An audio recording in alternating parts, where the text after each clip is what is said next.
Get out, now! I'll not have a thief under my roof for another second. The cool, unforgiving air of Maputo bit into Alara's thin, worn dress as she stumbled out of the grand iron gates of the de Souza mansion. Her satchel, a cheap synthetic thing that had seen better days, felt heavy with the sparse remnants of her life. A single change of clothes, a small, faded photograph of her family, and a tightly rolled, crumpled letter from her mother. The imposing mansion, her prison and sanctuary for the past 3 long years, now loomed behind her like a silent, mocking monolith, its opulent light spilling onto the deserted street, indifferent to her despair. Just moments ago, Madame Zola's furious voice had echoed through the polished halls, a shrill, piercing accusation of theft, a silver locket, an heirloom, supposedly vanished from the master bedroom. Alara's pleas, her tearful denials, had been met with a cold, unyielding wall of indifference, culminating in the harsh, irrevocable command, "Get out! Now! I want you gone by morning, but preferably by the time my husband returns. I'll not have a thief under my roof for another second." It was a few minutes past 11 p.m. and the streets of this upscale neighborhood, usually bustling with the quiet hum of expensive cars and the distant murmur of security patrols, were eerily quiet. Maputo, a city renowned for its vibrant nightlife and relentless energy, seemed to hold its breath. Have you ever felt utterly betrayed, abandoned by those you served faithfully? What happens when your entire world collapses in a single, cruel moment? Alara's immediate physical and emotional plight was overwhelming. The biting cold, gnawing hunger, and the crushing weight of injustice and fear. But what if, in that darkest hour, a scream in a shadowed alley isn't a sign of more despair, but the first tremor of a destiny she could never have imagined? Before we explore Alara's incredible journey, hit that like button and subscribe to this channel. Alara's life had begun miles away from the paved roads and towering mansions of Maputo, in a small sun-baked village nestled deep within Mozambique's verdant interior. Her days there were defined by the rhythm of the seasons, the communal spirit of her people, and the quiet dignity of a life lived close to the earth. She was the eldest of 5, a silent observer with keen eyes, and a spirit that, while gentle, held an inner strength forged by early responsibility. Her parents, subsistence farmers, had struggled to make ends meet, and the dream of a better life for her siblings had taken root in Alara's heart long before she turned 18. It was this dream that had propelled her to Maputo, a city shimmering with promises she desperately hoped to grasp. Her arrival in the bustling capital had been a stark awakening. The city was a maze of concrete and steel, a place where dreams could be made or crushed with equal indifference. After months of grueling, poorly paid odd jobs, the position at the de Souza mansion had seemed like a true blessing. The estate was vast, a testament to old money and influence, requiring a small army of staff. Alara had started as a scullery maid, her hands raw from scrubbing, her back aching from endless hours on her feet. Slowly, meticulously, she had learned the intricate routines of the household, moving with a quiet efficiency that often made her seem invisible. She had risen to become a trusted, if still largely unacknowledged, presence, her responsibilities growing to include the meticulous upkeep of Madame Zola's personal quarters. Her wages, though modest, were a lifeline, every cent saved and sent back to her family, a silent testament to her unwavering hope. Her years there were marked by thankless labor, her quiet dignity, and a resilience that saw her through Madame Zola's unpredictable moods and the casual cruelty of her indifference.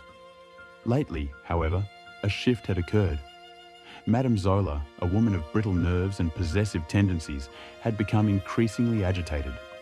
Small items, seemingly insignificant at first, a pearl button from a dress, a decorative thimble, a silk scarf, had begun to vanish from her private rooms. At first, she blamed forgetfulness, then other staff members. But her gaze, sharp and suspicious, had begun to linger on Alara. A subtle coldness had settled between them, a barrier of unspoken accusation that weighed heavily on Alara's spirit. The atmosphere in the mansion, once merely indifferent, had grown heavy with Madame Zola's escalating paranoia. Whispers followed Alara as she moved through the house, the other staff members wary of Madame Zola's wrath, keeping their distance. Alara felt the walls closing in, the air thick with unfounded suspicion. The culmination of this rising mistrust came abruptly. The day before, Madame Zola had been hysterical, screaming about a missing silver locket, an heirloom of immense sentimental and monetary value. She had swept into the kitchen where Alara was preparing dinner, her face contorted with fury, her finger pointing directly at Alara. You are the only one who had access. You stole it, didn't you, you wretched girl?" Alara's heart had hammered against her ribs, her denials choked, but Madame Zola had heard nothing but her own certainty. The locket had not reappeared. The decision was final, and so Alara found herself outside, clutching her meager belongings. The reality of her situation, a cold, hard knot in her stomach. With each step, the last vestiges of the mansion's light faded behind her, leaving her in the encroaching darkness. She had no money for a taxi, no friends close enough in the city for refuge, and the thought of returning to her village, a failure, was unbearable. She walked aimlessly, her worn shoes scuffing on the pavement, the chill of the night seeping into her bones. Her hunger, a dull ache earlier, now sharpened into a desperate gnawing. Suddenly, a piercing scream sliced through the quiet urban night. It wasn't a cry of surprise, but of raw, visceral pain and terror. It came from a narrow, shadowed alleyway to her left, a gap between two tall, unlit buildings that smelled of damp earth and discarded rubbish. Alara froze, her instincts screaming at her to run, to disappear into the anonymity of the night. But another sound followed. The guttural grunts of struggle, the sickening thud of a body hitting concrete. A deeper human instinct, perhaps forged in the shared struggles of her village, overruled her fear. Her heart pounding, she peered cautiously into the darkness. Two shadowy figures were hunched over a third, smaller form, their movements brutal and swift. One raised a glinting object. Without conscious thought, driven by an impulsive, raw surge of courage she didn't know she possessed, Alara acted. Her gaze landed on a discarded metal pole, a broken fence post lying near her feet. She snatched it up, its cold, rough surface oddly comforting in her trembling hands. With a desperate cry, more an animalistic roar than a human sound, she charged into the alley, swinging the pole wildly, connecting with one of the figures with a satisfying, dull thud. The attackers, startled by her sudden, unexpected intervention, scattered into the deeper shadows, disappearing as quickly as they had appeared. Alara stood panting, the pole heavy in her grip, her body shaking, but her spirit unyielding. On the ground lay a man, motionless, bleeding, and utterly vulnerable. Mr. Rafael da Silva. Her desperate wandering through Maputo's darkening streets had led her directly to this unforeseen event, forcing her to choose between self-preservation and a deeper human instinct to help. Alara's breath hitched, not from exertion, but from the sudden, profound silence that descended after the attackers vanished. The metal pole slipped from her trembling fingers and clattered to the ground, the sound echoing loudly in the narrow alley. Her gaze fell upon the man on the concrete. He lay still, a dark stain spreading across the shoulder of his expensive suit jacket. Fear, sharp and cold, pierced through her initial surge of adrenaline. Had she acted in vain? She knelt beside him, her heart thudding. He was unconscious, his breathing shallow. Her hands, though accustomed to scrubbing and polishing, moved with a surprising tenderness as she pressed her fingers against his neck, searching for a pulse. It was faint but steady. She had witnessed enough village accidents and minor ailments to recall rudimentary first aid. A childhood friend's mother, a retired nurse, had often shared her wisdom, teaching simple methods for stemming blood loss and checking for consciousness. Alara remembered the nurse's calm instructions. Assess the wound. Apply pressure. She tore a strip from the hem of her worn dress, her only possession of any real value beyond the few items in her satchel, and pressed it firmly over the deepest cut on his shoulder. His skin was warm, His features, even in the dim light, spoke of refinement and authority. This was no ordinary victim. Moments later, the distant wail of sirens grew louder, their red and blue lights flashing against the buildings. A sleek, dark sedan screeched to a halt at the alley's mouth, and a burly, impeccably dressed man leaped out, his face contorted with alarm. "Mr. Da Silva! Oh, thank the heavens!" he exclaimed, rushing forward. He was followed by another man, equally well-dressed, who barked orders into a phone. The first man, whom Ilara would later know as Matteo, Mr. Da Silva's head of security, assessed the situation in a swift glance, his eyes falling on Ilara. She braced herself for suspicion, for accusations, but instead, Matteo's expression softened slightly as he saw her efforts. You saved him?" he asked, a hint of awe in his voice. Ilara, still shaking, simply nodded, gesturing to the man on the ground. Within minutes, paramedics arrived, efficiently taking over. As they worked, Matteo spoke quietly with Ilara, his questions gentle but thorough. She recounted the events, her voice still trembling but firm. Mr. Rafael da Silva, even unconscious, commanded a presence. He was wheeled away on a stretcher, and Matteo turned back to Ilara. "Mr. Da Silva will want to thank you personally," he stated. "Please, allow me to take you to the hospital." Ilara, exhausted and still reeling, could only nod, her mind struggling to process the rapid shift from desolate homelessness to being whisked away by the security detail of a man she had just saved. The hospital waiting room was hushed, a world away from the chaotic alley. Matteo offered Ilara a warm drink and a sandwich, which she devoured ravenously, realizing how long it had been since her last meal. Hours later, Matteo returned, a relieved smile on his face. "He's stable, resting now. He specifically asked to see you first thing in the morning." The next morning, Ilara found herself beside a plush hospital bed. The man she had saved, Mr. Rafael da Silva, awake and alert. His gaze, even from his reclining position, held an intensity that was both assessing and genuinely grateful. "Ilara," he began, his voice a low, rich baritone. "Matteo told me everything.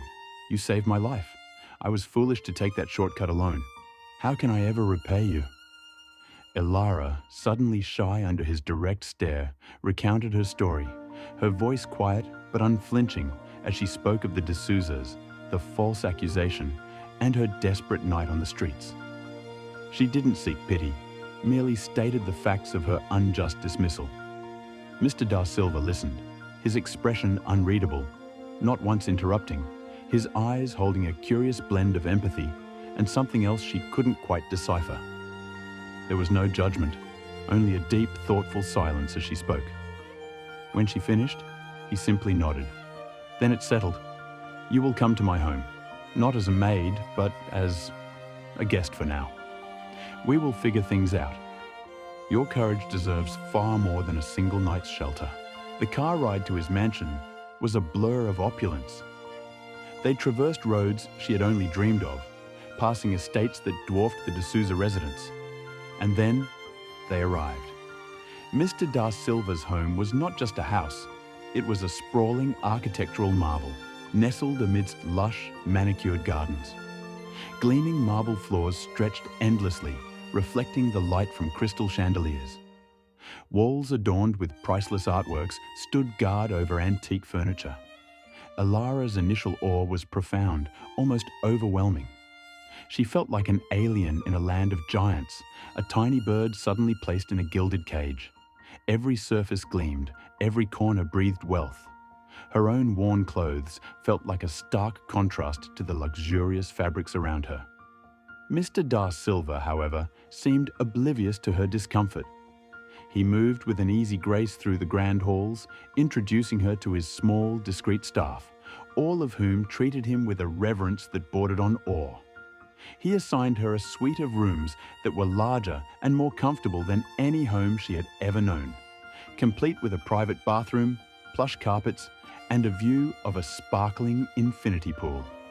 For the first few days, Elara simply existed in a daze, overwhelmed by the sheer scale of her new surroundings. She kept to herself, wary of disturbing the delicate balance of this new world. But Mr. Da Silva was not a man to leave things to chance. He began to integrate her into his life in ways she could never have foreseen. He learned of her keen mind, her quick grasp of new concepts, and her inherent desire to learn. "You have a sharp intellect, Elara," he'd often say. "It would be a waste to let it lie dormant." He arranged for tutors to come to the mansion, teaching her English, French, and advanced mathematics. He brought her books, not just novels, but texts on economics, business, and global affairs, encouraging her to read and discuss them with him over elaborate dinners. Elara, initially hesitant, found herself blossoming. She absorbed knowledge like a sponge, her natural curiosity finally unleashed. Soon, she was attending meetings with him, quietly observing his business dealings. He would explain complex financial concepts, asking for her opinions, treating her not as a guest or an employee, but as an apprentice. She became his shadow, her quiet presence a constant. He took her to charity galas, introducing her as his protégé, a young woman of exceptional talent he was mentoring. Elara, in turn, found herself looking up to him, a figure of immense power and surprising kindness. He was patient, encouraging, and seemed genuinely invested in her growth. A strong, almost paternal bond began to form between them. He had saved her, uplifted her, and was now shaping her future. She felt a profound sense of loyalty, a love for this man who had rescued her from the brink. His perceived love and care felt like an anchor in her storm-tossed life. As Elara's life takes an incredible turn, remember to share your thoughts in the comments. What do you think lies beneath the surface of Mr. Da Silva's generosity? Yet, as months turned into a year, small, almost imperceptible spices began to surface, tiny threads that, upon closer inspection, didn't quite fit the grand design of her salvation. Mr. Da Silva, despite his seemingly open nature, had an intense, almost possessive look in his eyes sometimes, especially when she spoke of her family or her desire to visit her village. It was fleeting, easily dismissed as a flicker of concern, but it was there. He also had an odd rule. She was not to speak directly to the other staff about anything related to her past or her rescue. All communication was to go through Matteo or himself. He explained it as a way to protect her privacy, but it felt like a subtle barrier. More unsettling were the moments when he would make a comment that was slightly out of place. Once, during a discussion about a difficult business negotiation, he had mused, "Control, Elara, is about understanding a person's deepest fears and desires. Once you know those, you can orchestrate anything." He had smiled, but his eyes held a cold, calculating glint that sent a shiver down her spine. Another time, she had mentioned a specific brand of silver locket that Madame Zola had cherished. Mr. Da Silva had merely nodded, but his hand had briefly tightened on the teacup he held, a minuscule, almost unnoticeable reaction. The deepening mystery began to niggle at Elara's mind. Her comfortable existence, once a dream, now had faint cracks in its polished facade. She started to notice discrepancies. There were no other protégés Mr. Da Silva mentored, despite his vast resources. He had no other family, no close friends who visited regularly. His world seemed to revolve almost entirely around his business and, increasingly, around her. His personal study, usually locked, was occasionally left ajar. One evening, drawn by a quiet hum from within, she had seen files stacked high on his desk. A quick glance revealed a document with D'Souza written prominently. Her heart gave a jolt. Why would Mr. Da Silva have files on her previous employers? Her unease grew. She began to quietly question his intentions, revisiting her memories of that night in the alley. Was it truly a chance encounter? Or was it something else? She began to overhear snippets of conversations between Mr. Da Silva and Matteo, hushed tones discussing loose ends and managing the narrative. One evening, While tidying his study, she saw a small leather-bound journal tucked beneath a pile of economic reports. Curiosity, now tinged with genuine apprehension, overcame her. She pulled it out. The first few pages were general notes, but then she saw dates, precise and methodical. And then a section that stopped her cold. A detailed entry about the D'Souza situation, mentioning a planned disruption and target acquisition. Her blood ran cold. The word acquisition was used in a context that made her stomach churn. It implied she wasn't saved by chance, but chosen. The stakes escalated dramatically. Her initial struggle for physical survival had been replaced by comfort, but now the truth of her entire new existence was under scrutiny. The discovery of that journal entry, though cryptic, raised terrifying questions. Was her rescue an act of kindness, or was it a meticulously executed strategy? The perfect life she had built, her growing confidence, her deep bond with Mr. Da Silva. It all felt like it was teetering on a precipice, threatening to shatter into a million pieces. The file, the journal, the intense gazes, the peculiar rules, they all pointed to a disturbing conclusion, raising the stakes from personal comfort to the terrifying truth of her entire new existence. The leather-bound journal felt impossibly heavy in Alara's trembling hands. The words blurred before her eyes, yet their meaning was chillingly clear. D'Souza situation, planned disruption, target acquisition. The phrase echoed in her mind, a cold, hard truth that shattered the comforting illusion of her new life. Acquisition, not rescue, not destiny. She wasn't a guest, a protégé, a cherished almost daughter. She was a possession. Her breath hitched, a silent gasp that felt trapped in her throat. Her eyes darted to the next entry, a date precisely 1 year ago, detailing a successful intervention. It described her own rescue from the alley, even mentioning the metal pole she'd used, a detail no one but she and Mr. Da Silva knew. A meticulously crafted account of the very night she had believed herself truly saved. He had known she would be there. He had known about the D'Souzas. He had known everything. A wave of nausea washed over her. The profound gratitude she had nurtured for so long, the deep respect, the unwavering affection, it all curdled into a bitter, nauseating cocktail of betrayal, horror, and a raw, incandescent rage. Her mind raced back through every kind word, every guiding lesson, every seemingly selfless act. Each memory, once a beacon of hope, now twisted into a tool of manipulation, a chain forged in false kindness. The opulent mansion, once a haven, now felt like a gilded cage. Every beautiful thing, every comfort was a lie. She heard the faint click of the study door. Mr. Da Silva entered, his customary serene smile on his face. He moved towards his desk, then paused, his eyes falling on the open journal in her hand. The smile did not falter, but a subtle shift occurred in his gaze. The warmth she had grown to cherish evaporated, replaced by that intense, calculating look she had occasionally glimpsed, now magnified, stripped bare of any disguise. "Ah, Alara," he said, his voice as calm and steady as ever, a stark contrast to the earthquake raging within her. "You found my journal. I suppose it was only a matter of time." He walked around the desk, his movements deliberate, his eyes fixed on hers. He pulled a heavy velvet box from a hidden drawer. He opened it, revealing a gleaming silver locket, intricate and antique. The very locket Madame Zola had accused her of stealing. Alara's breath caught. Her hands, still clutching the journal, began to shake uncontrollably. "The locket," she whispered, her voice barely audible. "Indeed," Mr. Da Silva replied, his tone conversational, as if discussing the weather.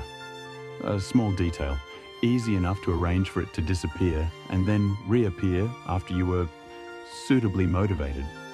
Madame Zola's paranoia was, shall we say, a useful weakness." He closed the box with a soft click. "It was all part of the plan, Alara. A plan to bring you here." The attack?" Alara stammered, her voice thick with unshed tears.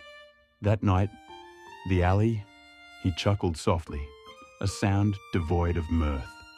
A necessary inconvenience. My men are very skilled. They knew precisely where and when to stage it. A little bruising, a lot of shouting, just enough to provoke your inherent compassion, your heroic instinct. You see, I've been watching you for a very long time, Alara. Since you first arrived in Maputo. Your quiet resilience, your dedication, your unique spirit, they were truly remarkable. And then, when your situation at the D'Souza's reached its critical point, it presented the perfect opportunity. He paused, stepping closer, his imposing figure looming over her. My own daughter. She was taken from me too soon. So young, so full of promise, just like you. For years, I sought to fill that void. Other women, other projects, but none possessed what you do. So I created a pathway for you. A path that led you, inexorably, to me. To salvation, wouldn't you agree? Alara stared at him, the tears streaming freely down her face, hot and furious, blurring his imposing silhouette against the city lights. Salvation, number. He had not saved her. He had stolen her autonomy, her very identity, her future. He had taken her life and meticulously rewritten it, casting her as the unwitting protagonist in his own twisted narrative of grief, control, and perverse creation. Every success, every skill she had acquired, every step she had taken under his guidance felt like a chain tightening around her. The sheer scale of his deception, the cold, calculating precision of his actions, left her breathless with horror. The stakes were clear now. This wasn't about money or comfort. This was about her very self, her freedom, her right to exist on her own terms. The foundation of her entire reality, built on gratitude and affection, crumbled into dust. She felt trapped, not by physical bars, but by a web of psychological manipulation far more formidable. A raw, unadulterated hatred she had never known she possessed surged through her, cutting through the horror and despair. Her voice, thick with tears, rose from a whisper to a ragged shout. "You are not my father," she choked out, the words ripped from the deepest part of her soul. "And I am not your daughter. I am no one's creation." Mr. Da Silva's smile vanished. His face hardened, the paternal warmth she had come to rely on, replaced by a cold, calculating resolve that sent a fresh wave of terror through her. His eyes, usually so comforting, now held a terrifying emptiness. "Oh, but you are Alara," he stated, his voice flat, dangerously calm. "You are mine. Every success you've had, every skill you've acquired, every step you've taken, it's all because of me. You are my greatest triumph, and you will never leave." Mr. Da Silva's final words hung in the air, a chilling pronouncement that echoed through the vast study. "You are mine, and you will never leave." The shift in his demeanor was absolute. The paternal warmth, the guiding hand, the benevolent smile, all were gone, replaced by a cold, unyielding resolve that solidified into an expression of outright ownership. His eyes, once seemingly full of care, now held a terrifying, empty control, like a predator observing its captive. Alara was no longer a protégé. She was a prized possession, an object in his meticulously curated world. Her salvation had simply been a transfer from one form of servitude to another, far more insidious one. She was free from the D'Souza's, but now bound by invisible, yet unbreakable chains forged by his obsession. A primal scream clawed at Alara's throat, but she swallowed it, forcing herself to breathe. Panic was a luxury she could not afford. She had faced true despair on the streets of Maputo. This was a different kind of terror, a psychological prison far more elaborate than any physical one. Yet within her, something new ignited. The rage, sharp and hot, that had erupted in her defiant outburst against him solidified into a fierce determination. She had lost everything once, but she had fought. She would fight again. Her mind, honed by months of his rigorous training, now turned its analytical gaze upon him, her captor. He left the study, the click of the door resonating with chilling finality. Ilara was left alone, surrounded by the very symbols of her gilded cage, the rich mahogany, the gleaming surfaces, the hushed grandeur. But now she saw them not as comforts, but as walls. Her first immediate task was to regain her composure. She walked to the window, gazing out at the meticulously landscaped gardens, the high walls that now felt impossibly high. Escape would not be simple, not like slipping out of the D'Souza mansion. This was a fortress, and he, Mr. Da Silva, was a master strategist.